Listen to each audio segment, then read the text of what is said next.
Oh, this is our wedding photograph. But before that, let me tell you where I met my wife, Marcia McVaden. We were both in junior high school, so we knew of each other, but did not know each other well. We went to high school, and we were in a 10th grade American history class taught by Mr. Perry. And he moved us both to the front of the room because he said we talked all the time, not to the other members of the class, but to each other. So that's what I first remember about our having some uh, attachment to one another. Um, that persisted until we went to Baton Rouge High School, start the 9th grade. Of course, and I got my timing sort of confused on that, but let me take it up where I was before, that we were in this 10th grade class and were separated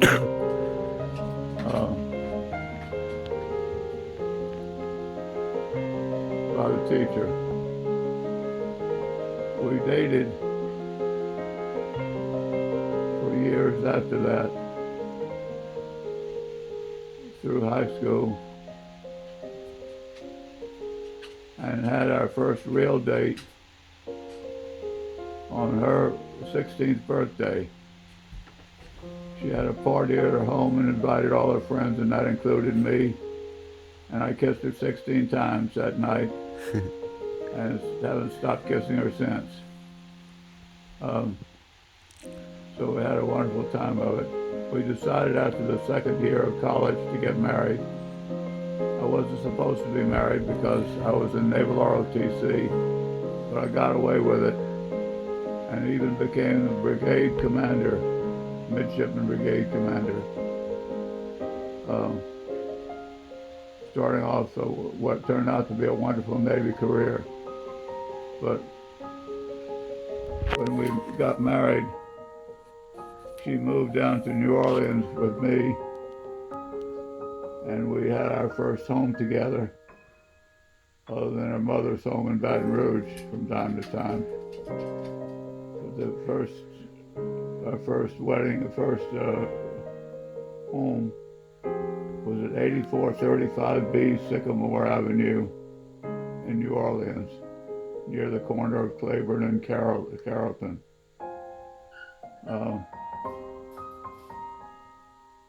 We were 19. When we were 20, our first child came along. That was Douglas Randolph McVaden, the eldest of our children, of course.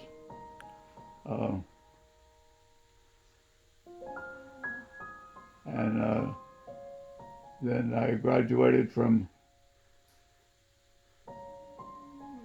Tulane University, having changed my major from physics to philosophy. I think felt I could shoot the bull to get myself through college, and I sure couldn't do that math that I encountered and not gone to class and at Tulane. A technique that I do not recommend.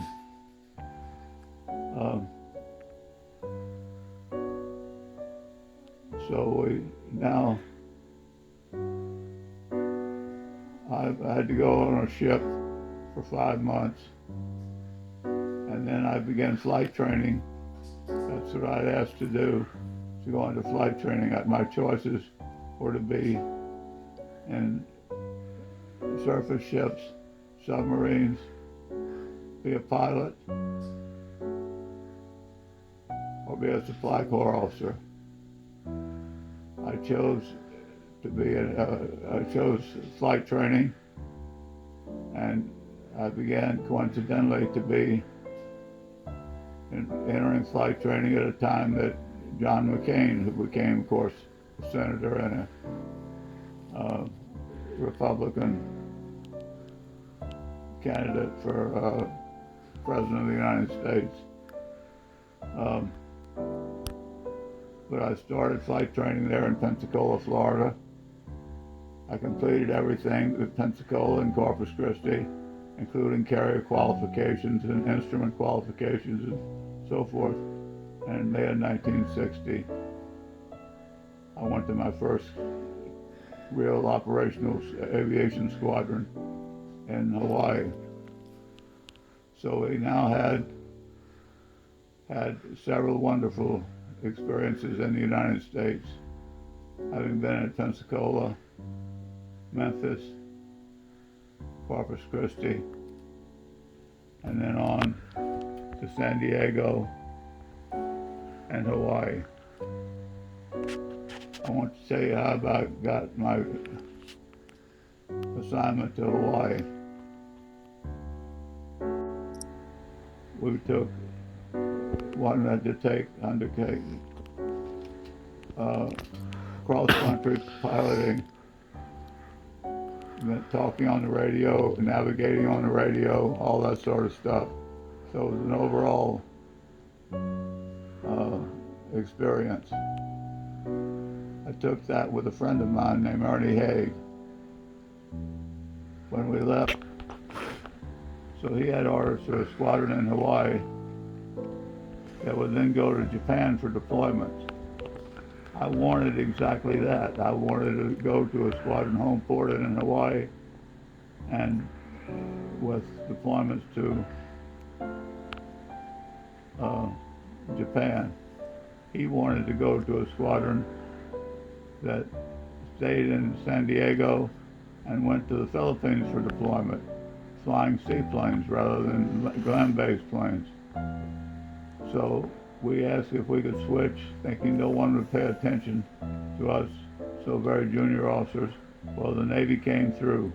They changed the orders, and so we were off to Hawaii, and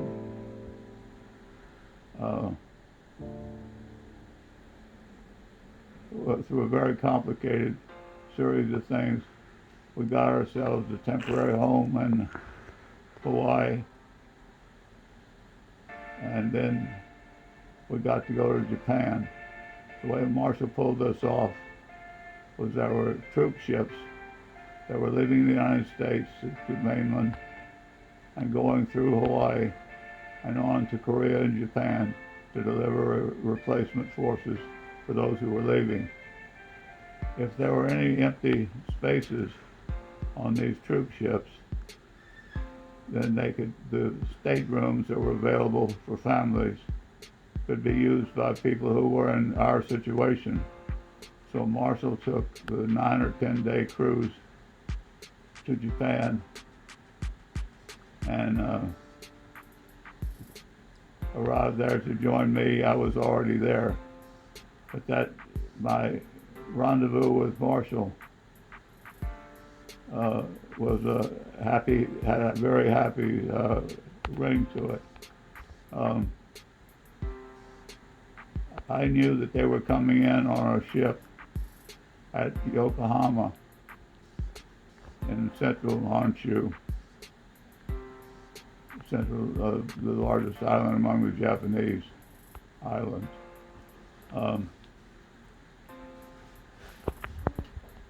I managed to get a flight on a Marine Corps with C-130 headed for Atsugi, and was there awaiting the troop ship when it came in. But I had gone beyond that. I had gone to the headquarters of the people who handled the troop ship and offered to go out and give the welcoming brief that was customary for each ship that arose. And the man who was the commanding officer of that said, but I didn't know what it was. Well, I had already gone to the person who delivered the briefing, learned it, rehearsed it, and I started giving it to the commanding officer of that unit, and he was immediately satisfied and said, yes, I could go out.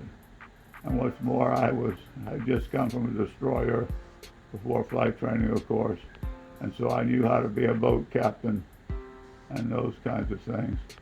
So when the ship came into Yokohama, and all of the people who were the families that were coming to Japan, gathered in the mess halls on the ship. They were greeted by Lieutenant J.G. McVaden, and I told them welcome to Japan. I put the people who were going to Iwakuni with me, about 75 people altogether, and we got on a train and went overnight from Yokohama to Iwakuni. And so Marcia was there in time for Christmas of 1960. A lot of things crammed in. That started our grand adventure in Japan, our grand adventure in the Far East.